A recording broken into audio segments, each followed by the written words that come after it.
Hello বন্ধুরা, আজকে দুপুরে রান্না নিয়ে চলে এসেছি। আজকে রেসিপি হলো পালং শাক দিয়ে ট্যাংরা মাছের ঝোল, সাথে আলু বেগুন চিড়ে দেব। তো প্রথমে আমি মাছটাকে ভেজে নিয়েছি। কড়াইতে জিরে পেঁয়াজ কাঁচা লঙ্কা ফোড়ন দিয়েছি। একটু লাল লাল হয়ে গেলে কেটে রাখা সবজিগুলো দিয়ে দেব। এই কেটে রেখেছি পালং শাকও ধুয়ে কেটে রেখেছি। এখন আমি সবজিটা দিয়ে দিচ্ছি।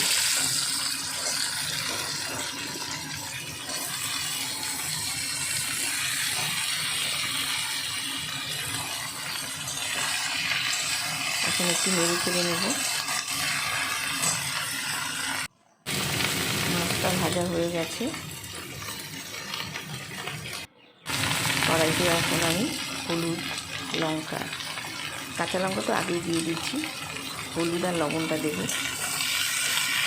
ভালো করে একটু নেড়ে চেড়ে নেব।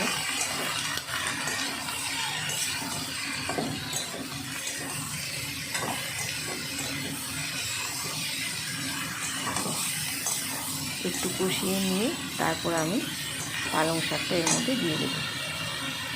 ধনে গুঁড়ো জিরে গুঁড়ো আর একটু টমেটো কেটে রেখেছি দিয়ে দেবো। একটু পেঁয়াজ বাটা দেবো, দিয়ে দিলাম। শাক পাতার ঝোলে একটু পেঁয়াজ বাটা দিলে ভালোই লাগে মাছ দিয়ে রান্না করলে। টমেটোটাও দিয়ে দিয়েছি। ধনে গুঁড়ো জিরে গুঁড়ো দিচ্ছি।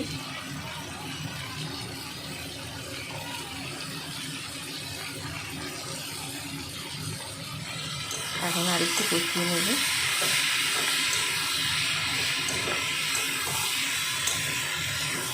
কষানো প্রায় হয়ে গেছে।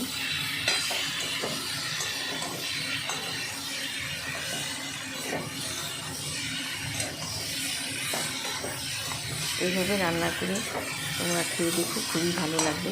একবার ট্রাই করো। শাক পাতা দিয়ে মাছের ঝোল খুবই ভালো লাগে। শাকটা দিয়ে দিলাম। এখন আবার একটু নেড়ে চেড়ে নেব।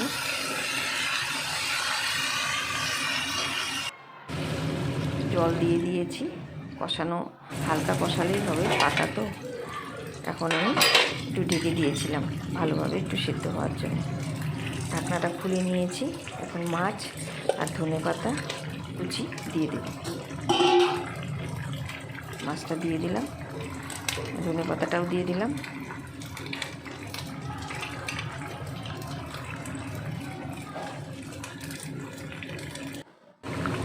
তো কেমন হয়েছে বন্ধুরা অবশ্যই কমেন্টে জানাবে।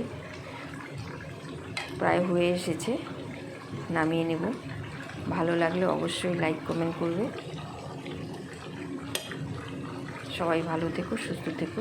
আজ এখানেই রাখছি। এই যে একদম রেডি হয়ে গেছে। টাটা।